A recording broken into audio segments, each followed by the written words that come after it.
কেমন করছে মানে? জানি না, তুমি তাড়াতাড়ি চলো। হ্যাঁ চলো চলো চলো।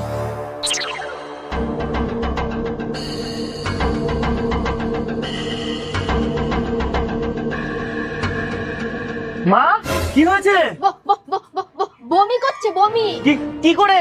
জানি না, তখন দিয়ে খালি বমি করেই যাচ্ছে। সকালে কি খেয়েছিল? কচু।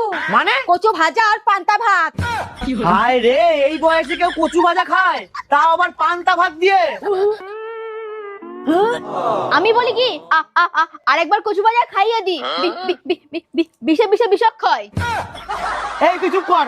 আমি বলি কি, হাসপাতালে নিয়ে চলো। আরে না, সামান্য ফুড পয়জন হয়েছে, আমাদের টেরিনি ডাক্তারকে